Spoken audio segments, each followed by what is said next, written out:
Welcome back to my channel, beloveds.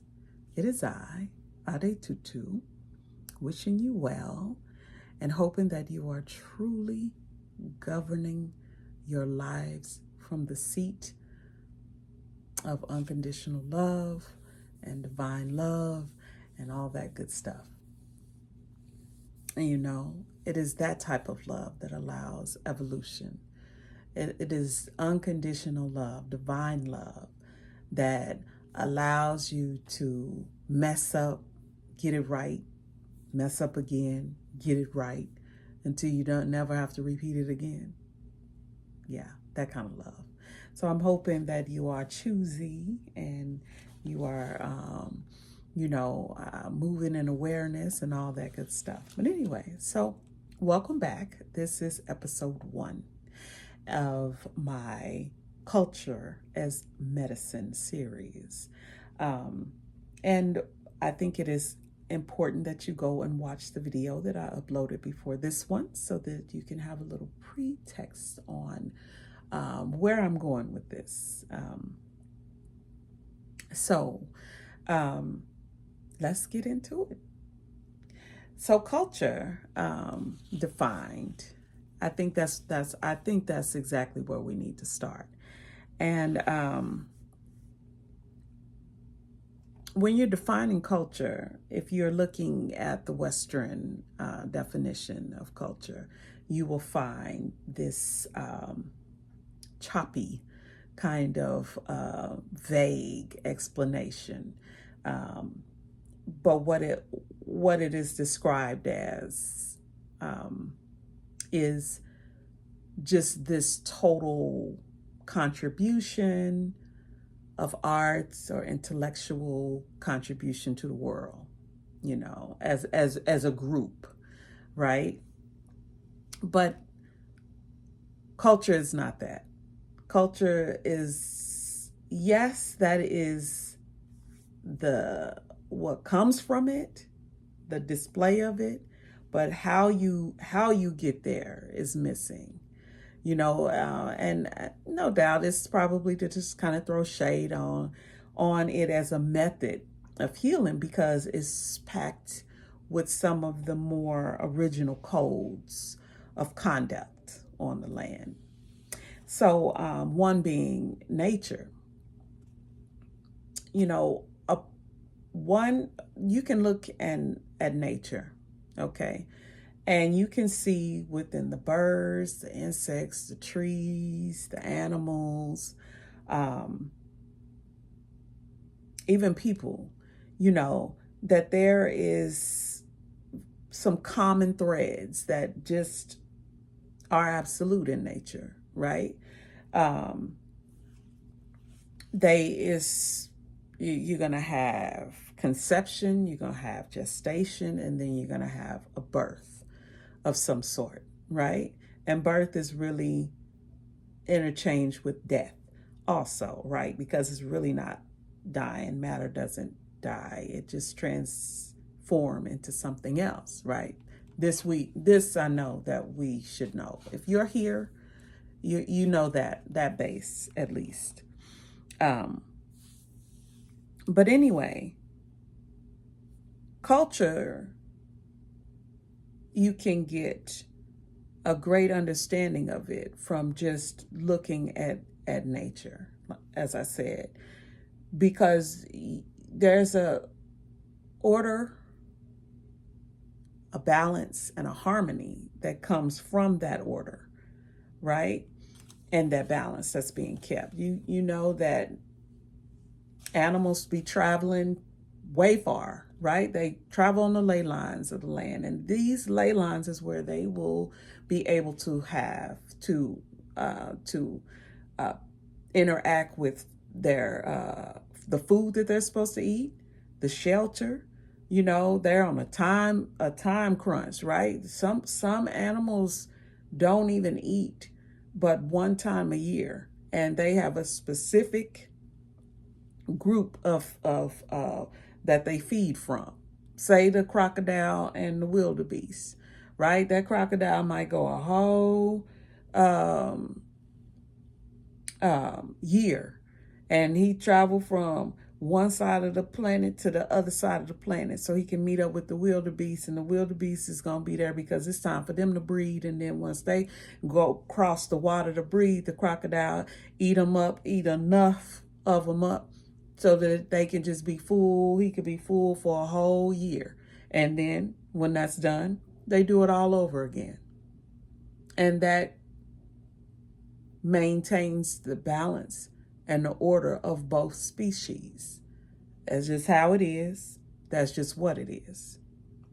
Oh, when it comes to people, we are supposed to take those examples that nature shows us, and we're supposed to hold the same order, right? We are supposed to take that natural process that happens in nature and follow it to a T. And in fact, we do, but without the awareness of that you're doing it, it's meaningless, right? It kind of falls into this blind spot where, I mean, you don't even know that you're applying it so that you can even see that medicine is coming from it. You see what I'm saying? And that's by design. Culture has really, when we talk about it in our communities, how many times have you heard culture vulture? You know what I mean? Or seen a commercial, you're like, that came straight from us. Things like that, where you can actually see that there is a collective work, a body of work that we all agree on, melanated people on this planet, So nature is one of those that creates this balance and this order that we should maintain. Relationships is another piece of that comes from nature that shows us that what we should be doing as a whole, the balance that should be there. In every form, you're going to have a mama, a daddy, and a child. I don't care if it's a flower, a tree. It's male trees and woman trees, and that's the natural order. It's some things that are absolute and some things that are relative. Okay, when you get into the when in respect to relative, that's how it relates to you personally. That's only half of the glass. It's not the whole, because there is more to be considered. Because in everything that happens on this planet, it's two. It happens in twos. It's a mirror planet.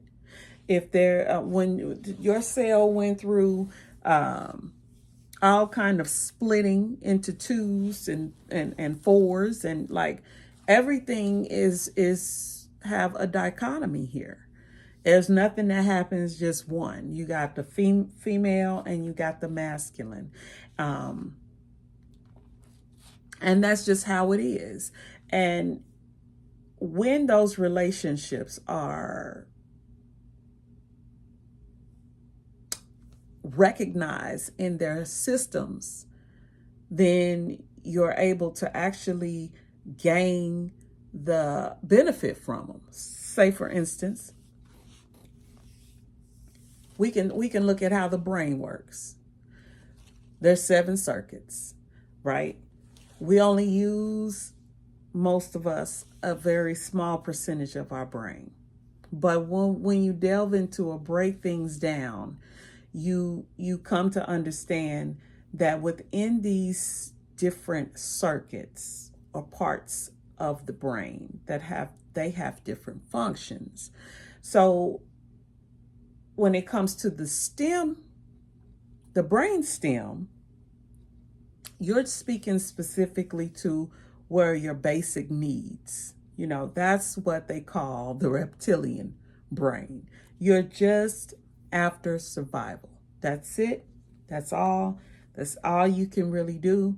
And that exists in nature. It is there to be seen. It even exists in people, where they're just surviving. That's all they can do. That's it. They stay in a constant dumping of cortisol, constantly in fight or flight, constantly, blood pressure high because of these chemical imbalances that happens when too much stress for too long is happening, right? You see it. It doesn't happen like that in nature, though. Whatever is supposed to live and die, it does it in a timely fashion. It's not nothing that's delayed or debated about or anything. It just is what it is. That's when you come to some of those absolute realities, right? So when it's absolute, there are laws that you didn't sit down at the table creating, that are spiritual laws, that are laws that are governed in the universe. They just happen. And maybe you were there as a different soul. Maybe your soul was there, right? Maybe you were one of the L's. Maybe you have, been living long, many, many lives. Or maybe your soul is just 50 years old. It all depends. But what I do know is culture is related to nature, and nature will tell you that there is an order when it comes to relationships. I don't care how you try to, create a different spin, a different narrative. That's an absolute. It's non-negotiable. Culture helps you to understand. I said relationships, but family structure is really where I was going with it, because it tells you the natural setup, and this natural setup is what actually maintains the balance. And if you should lose your way, there's an example of it that will help to fix, whatever is out of order within you. You just have to use that model that's there, because it's not changing, and it is the expectation spiritually. It's nothing you can do to pronoun it, or it's nothing that you can do. This is an absolute law. There are absolute laws in the universe. So when you get to culture, right? Since it is the total sum of what a people contributes, that means there have to be within this guideline a system for governance, right? So if you are looking at nature can help you to understand that you have to govern yourself by having accountability, right? And a sense of pride. Those two things is what produces that harmony of culture, right? I'm going to take you back to 2012. 2012, we had the 44th president. He's a black man. So we thought. So we thought that this black man was going to come through, and he was going to give us give us our free. Give us our free, right? Wrong. And that's okay, because the numbers spoke for themselves, right? It wasn't really about the person, but the vibration that was actually coming through. Because he was the 44th president. What we know about the number fours, that means hard work is being asked of you. That order, stability, that divine masculine energy was on the land to help to create this path, right? So that order and stability can be restored. And 4 and 4 is 8. 8 is the number of infinity, right? It is the creator energetic. So it was time in 2012 for this creation to happen, for Mother Earth, the Aye, as we call in Ifa or in Yoruba,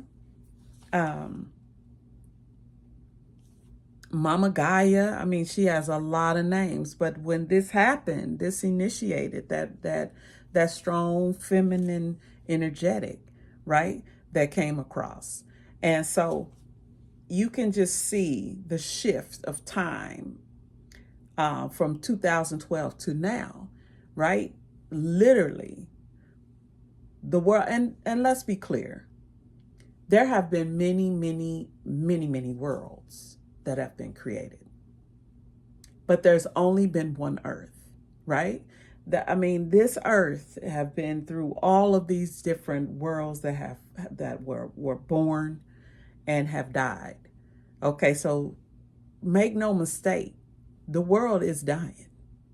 Physically, it's spiritual death in 2012. So that's why you're seeing all of this destruction of all of this gushing water and horrible global warming, which is not. It's the earth is cleansing itself of germs, bacteria, and parasites. Okay, and that have been here for centuries. All right, that these parasites, germs, and bacteria have not been here the whole time Earth has been in existence, right? It's just been this world that it attached itself to and tried to take over. Well, Earth terraform to her fifth dimension, her fifth heaven. Earth have 7 heavens. We there at the 5th. Okay, that's where we are right now. And in this 5th heaven, there is no way you can be dense. There is no way that you can go there and be there in that 5th heaven and not have accountability nor pride. It's just no way. It's no way. So while this world is dying, there will be another world that will be created, and it will be void of parasites and germs and bacteria in the way that we have seen them manifest in people. Okay, you're going to have to move through those circuits, move up. You can't be in that first survival mode, the brain stem portion of your brain. You cannot. That just survival is not it. It's too primitive. You cannot be in the second circuit of your brain. You understand? This is some type of insect. We doing the ant get together. We can do the collective working responsibility, but if you got what I want, I'm coming to get it, even if that's death for you and yours. That is not any way, shape, form, or fashion of nature, right? So now you can get the gist of there is a setup here that it speaks to the culture, that also speaks to other elements of healing that comes just because you are naturally working the circuits of your brain that will allow these higher mental processes. When you get to that third level, that medulla, let me tell you, most people have that, especially coming from this old world.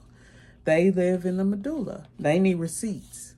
You got to show me where it say this thing. They on autopilot, and they don't want to be disturbed. They want to stay right there, and they want this little world that they didn't created to be just whatever it is, and we're going to stay right here, and I'm not giving nothing. You can tell me whatever you want to tell me, but I know better. right? It's not until you get to the fourth level, the fifth level, the sixth on up to the seventh, that you actually begin to evolve. Why? Because you're having, at the fourth level, your intuition is being evoked. You know, you're able to hear some things, you're able to process some things, you're able to hear the inner you speak, your higher self speak to you and guide you. You're able to hear your ancestors speak to you. You're able to interact with nature in a way where you're getting a tangible response right away. It's no wonderment. You're sure about it. You're prideful. That brings your self-esteem up. Because when somebody is just like a baby, right? In that very infant stage, if that baby's diapers are not changed, when a change needs to happen, meaning they just sitting in piss and just, a dirty diaper, if they are not fed, when they get hungry, they immediately establish a weak sense of trust. They won't even trust. So without that trust, they can't really trust themselves either. They can't trust themselves. They can't trust their environment. They can't trust. When you don't trust, you're on autopilot. You ain't gonna move because you don't want to risk, anything going wrong, right? When you're on autopilot, you are not able to access your intuition. You can't. The reason is because, for whatever reason, you have put yourself here, or society could have put you here, and just paralyzed you right there at the 1, 2, or 3 circuits of the brain, where you can't even process, you can't even ignite or shine awareness, you can't even access awareness, because you don't have a neural pathway to that point where greater awareness can even manifest. It's not until you become aware of something, and listen, that's a tool for transformation, awareness. You remember on the Thundercats when they were saying knowing is half the battle? Okay, that's real. Because once you get there, you're talking about the occipital lobe, right? That fourth level, that where that intuition is, that's the occipital lobe. The occipital lobe allows you access into your Akashic records. Once you are in those records, you've done some things as a soul. In other lifetimes, you've achieved things, you've mastered things, you got the A to the whole Z on some of the same things that you need to master in this lifetime. It's almost like Neo when he was downloading those programs in the Matrix, or getting those programs downloaded, where he was able to access records, and that all that downloaded, that's all what's going on in your brain are downloads, right? And the way you download is first through awareness, so that you can create the road, the pathway to a new connection, right? That will allow a greater and deeper understanding. Okay, so that leads me to nutrition, how a family eats, right? That defines your culture, right? Cultural foods, Jamaican culture, African culture. And we talking food is involved in that, right? But if you look at the very smallest example of culture that you can find from Google, is void of these particulars that are very important to the overall, right? So your nutrition, when you are implementing culture in your life, or walking through your life with using a cultural lens, you have a certain way, you and your people have a certain way of eating. That is true for us as melanated people. Melanated people are charged from the sun. Okay? That charge naturally produces chlorophyll for us, right? It processes, it's like a photosynthesis to plants and trees. It increases the chlorophyll, and anybody that have used chlorophyll knows that it acts like an antihistamine after you have done some dirty eating, and you put some chlorophyll in your body, either through a salad or those chlorophyll drops. It will chase away, it'll make mucus run out of your body. That is because that is a source that is directly coded to your makeup, right? The sun naturally have downloads for your makeup. As a melanated person, it recharges you like plugging in your charger to your phone. It creates an electrical uptick in your vibration, right? So electric eating is essential. All your meals cannot be cooked if you are seeking an electric diet. You're going to have to do some raw stuff, and more raw than anything cooked. And you're going to have to reprogram yourself from that whole breakfast, lunch, and dinner. Breakfast really is just breaking your fast. You can break your fast anytime. You see what I'm saying? When you go back and do the study of the history of where that even came from, that was somebody trying to make money. You know what I mean? Going and selling it. Breakfast is the best meal of the day, because he couldn't pop off the capital. He was, trying to pop off from making deal with Food and Drug Administration or whoever.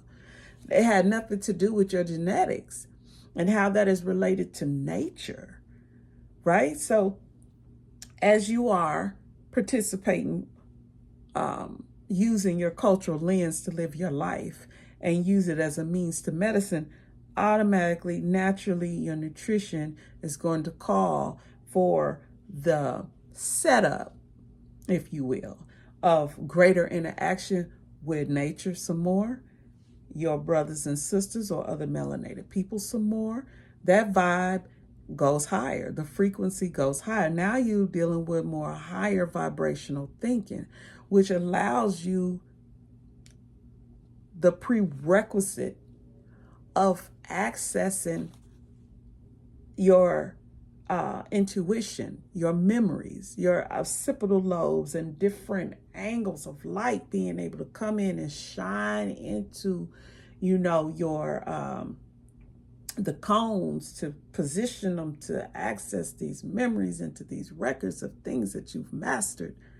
I'm telling you, nutrition is very important to the scheme of things, right?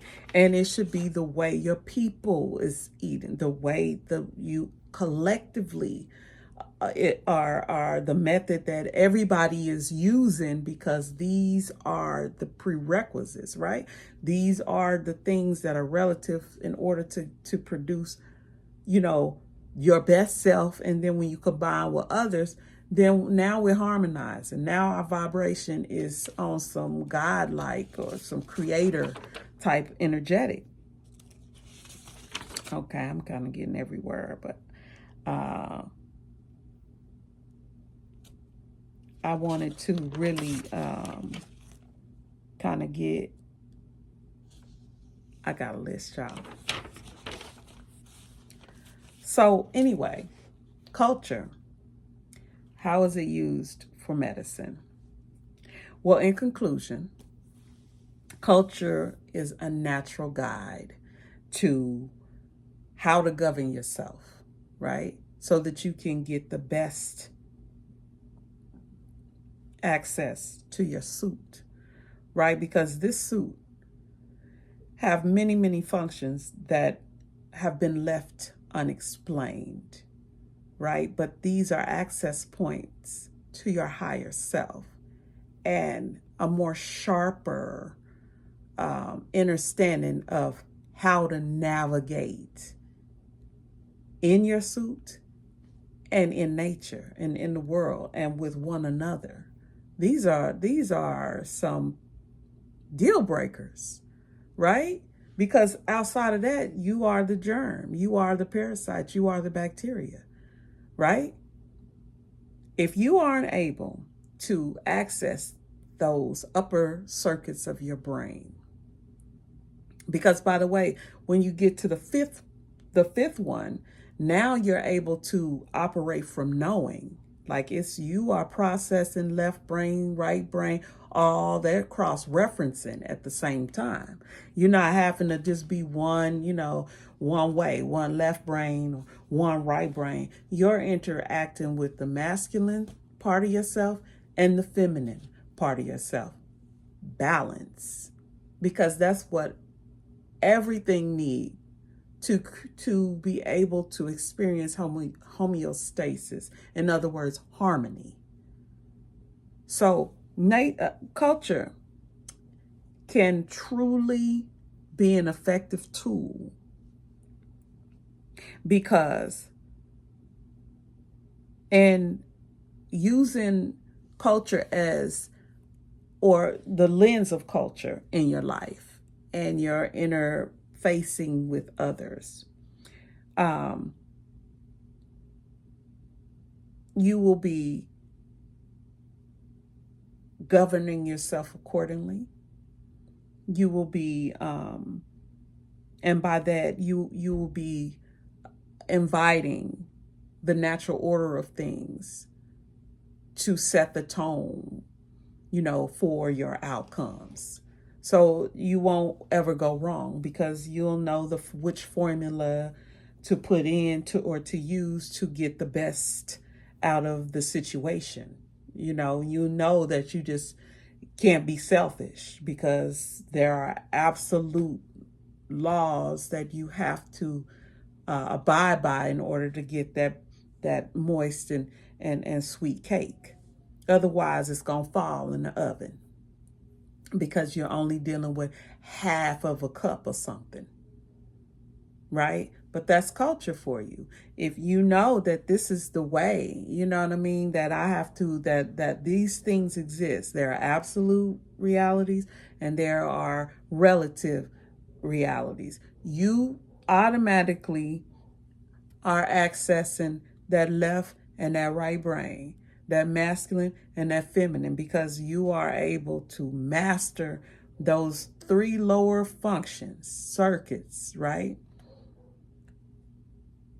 And push yourself over to, some higher levels of thinking and processing because you know that universal law ain't gonna let it manifest anyway. You know what I mean? And so to not invite absolute realities into, your plan or your way of thinking, you're gonna be subjective to it not even being able to manifest. Right? So culture creates balance and it creates harmony, right? And it gives opportunity for accountability, right? Because when you're accountable, you know what I mean, that's what created that shift in 2012. That accountability, somebody need to be accountable for something. We were looking for that. We just didn't understand that it was supposed to come from us, that we need to be accountable for what we're putting into the pot. Because at this point, we're setting ourselves up where we can become extinct just from being a liability to Earth. Like not standing up and not pulling the genius from ourselves and acting accordingly, recognizing that there are absolute realities that must be abided by, right? Because we all know that it's built into our code. We correspond and have a place here on earth to where we, respond to nature and nature responds to us. That is our cultural code, right? And everything that nature has to offer relates to us, right? So once we come to these higher understandings and we begin to take accountability and we start to see how this accountability raises us up, and vibrationally, which directly translate into greater experiences. I'm talking living a wonderful life, living life, your wildest dreams, just coming into fruition, manifesting, everything that's on your list to manifest, all the greatness. Suffering actually goes away. It doesn't exist. That's low self-esteem. It dissipates because you have a guideline to access. So if you lose your way, then you need to what? Have some accountability. What did I do? Right? Why didn't this work out for me? Why is this, happening every single time? Okay, now you done shined awareness on it. And in this awareness, you have the opportunity to create a neural pathway, a road to, okay, this is the way I've been doing it, and this is the way I think I need to do it. And then now you're on your way, right?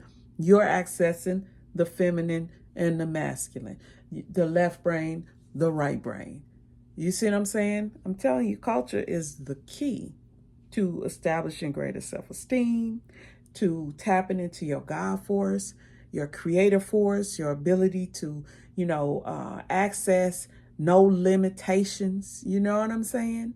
There's no lack. There is no lack. But the programming here in this old world taught us all that it was lack. There's only a certain amount. So what did you do? Only set your awareness to the lack.